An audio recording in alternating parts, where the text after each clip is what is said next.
The main things, if you're going to read and you don't want to read at all, look in sections 8, 9, and 10 of Article 1.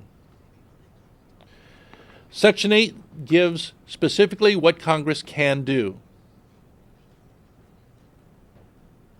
Yeah, what they can do. If it doesn't say in that section that they can do it, they can't do it. And understand, Congress is responsible for passing all laws, and only Congress. The judicial cannot create laws. The executive cannot create laws according to the Constitution. Unfortunately, it happens on a regular basis. Section 9 tells what Congress cannot do. There are some specific things listed in Section 9 which says Congress shall not. And there's a rather short but very clear list there of things they cannot do. And then Section 10 tells what the states cannot do. So there's a restriction on state power. These are repeated somewhat in the first 10 amendments, what we commonly call the Bill of Rights.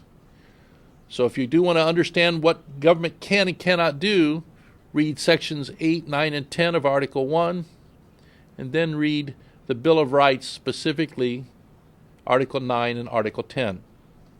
Article 2 of the Constitution addresses the executive branch, gives the requirements for a president, what you have to qualify to be in the office, and talks about the powers. And the powers are very, very limited. Basically to enforce the laws passed by Congress, and that's it.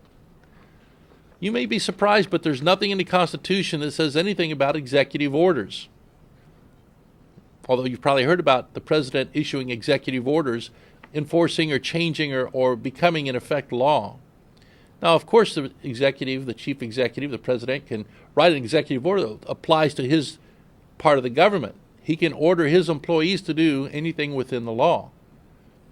But they should have no authority, no power over us as individuals, because we don't work for the executive branch. Article 3 is the judicial branch. Again, you might find a surprise. It's pretty brief. It talks about the Supreme Court only. The Supreme Court is the only court that's set up by the Constitution. In Article 4, it says that Congress can establish lower-level courts. So everything below the Supreme Court in our court system, our federal judiciary system, actually is supposed to answer to Congress, not to the Supreme Court. Article 4 has various specific issues, such as a full faith and credit. What that means is if you were to get married in one state, every other state has to honor that. So each state has to honor the acts of other states. That's part of what full faith and credit is about.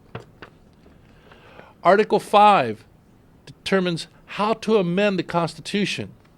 Our founding fathers were very wise. They did realize times would change.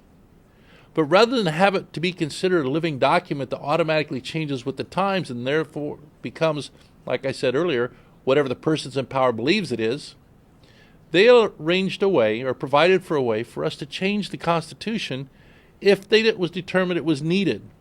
They purposely made that process not very easy. And the reason they did that, because they knew emotions can run high at times. They didn't want changes to be made without a lot of deliberation and determination.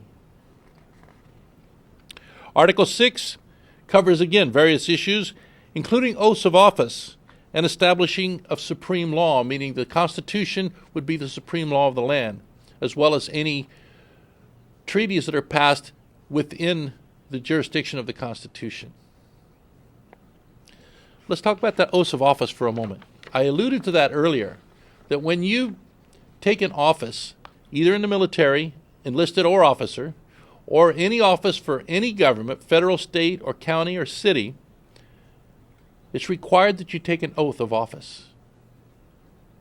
And included in that oath is that you will protect and defend the Constitution against all enemies, foreign and domestic. I took that oath in 1967 when I joined the Air Force. I've never renounced it. As far as I'm concerned, it's still in place. If you are serving or have served in the military, I urge you to consider that same question. And if it is still in place, please take a little time, and it doesn't take much, to get a basic understanding of the Constitution so that you can fulfill that oath. Article 7 specifies how the Constitution will be ratified, so that we will know when it's been approved by enough states. And then there's the Bill of Rights, the first 10 amendments. The first 11 amendments, all, along with the Constitution, limit government. From the 12th Amendment on, they've all increased the power of government. We really need to take a look. How strong do we want our government to be? For many, I fear it's become their God, their provider, their answer to every problem. But again, let's take a look. Who is the government? It's people just like us. People have the same desires and the same problems. If we can't solve a problem, why do we think they're any better at solving it than we are? Please, take some time to learn the Constitution. You'll be glad you did, although you may be a little surprised at how you start looking at the news. My name is Ron Neff. I'm with CAFE, Constitutional Awareness for Everyone. If you'd like to have me come and talk, or you'd like some information, we can help you with that. If you would like further information, please email me at cafeamerica@hawaii.rr.com. You'll see it on the screen. Or write to me at CAFE, 2755 Kapiolani Boulevard, box number 9, Honolulu, Hawaii, and there's no zip code required. Thank you.